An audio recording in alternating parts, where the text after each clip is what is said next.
नमस्ते दोस्तों, welcome back. तो आज की वीडियो में मैं आपको बताऊंगा अपनी BMW का जो ये अंदर वाला शीशा होता है जिसमें हम पीछे देखते हैं, इसको कैसे बाहर निकालोगे। तो जो ये एक्चुअल शीशा होता है जिसमें हम गाड़ी चलाते टाइम पीछे देखते हैं, इसको निकालना बहुत आसान होता है। और अगर कहीं पर ट्रैफिक में बाइक वगैरह साइड मारता है तो सबसे पहले ये वाला हिस्सा टूट जाता है। अगर आपका शीशा ये अंदर वाला टूटा हुआ है तो आपको पूरा नया मिरर लेने की जरूरत नहीं होती है, बीच वाला अलग से मिल जाता है। और आज की वीडियो में मैं आपको बताऊंगा कि आप अपने पुराने शीशे को कैसे निकालोगे और दोबारा कैसे लगाओगे। तो हमको एक ट्रिम रिमूवल टूल चाहिए होगा इस शीशे को बाहर निकालने के लिए, क्योंकि इसके पीछे क्लिप्स हैं तो हमको वो क्लिप इससे निकालनी है। तो इस शीशे पर जो क्लिप्स होती हैं वो सेंटर में होती है और वो राउंड शेप में है। तो इस ट्रिम रिमूवल टूल से हमको ये शीशे के नीचे की साइड से स्टार्ट करना है और जो हमको नीचे वाली क्लिप है उसको पहले निकालना है, क्योंकि वो नीचे वाली क्लिप निकालने के बाद जो और सारी क्लिप्स हैं वो आसानी से बाहर निकल आएंगी।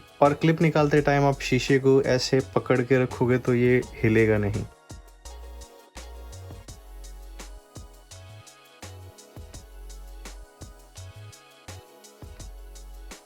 तो इसके पीछे आपको एक कनेक्टर मिलेगा, उसको डिस्कनेक्ट करो और उसके बाद हम इसको बाहर निकाल सकते हैं। तो इतना आसान होता है इसको बाहर निकालना। अगर आपका शीशा टूटा हुआ तो अब आप नया शीशा लोगे, कनेक्टर को वापस कनेक्ट करोगे और इसको हम वापस अलाइन करके, मतलब जैसी शेप का है उसको एक बार अलाइन करके और सेंटर में से दबाएंगे तो इसके सारे लॉक वापस चले जाएंगे अंदर। और मेक श्योर कि जब ये सारे लॉक चले जाएं तो आप एक बार चला के देख लो अपने शीशे को कि वो ऊपर नीचे मूव हो रहा है या नहीं। तो अगर आपकी गाड़ी का शीशा ये वाला टूटा हुआ, अगर आप सोच रहे थे कि मेरे को ये सारा बाहर का मिरर चेंज करना पड़ेगा, तो ऐसा नहीं है, आप इसको खाली चेंज कर सकते हो। तो आई होप इस वीडियो से आप कुछ सीख पाए हो। अगर वीडियो अच्छी लगी है ऐसी और वीडियो देखना चाहते हो तो चैनल को सब्सक्राइब करो यार। आप लोग ध्यान रखो अपना और अपनी गाड़ियों का, और मिलते हैं अगली वीडियो में।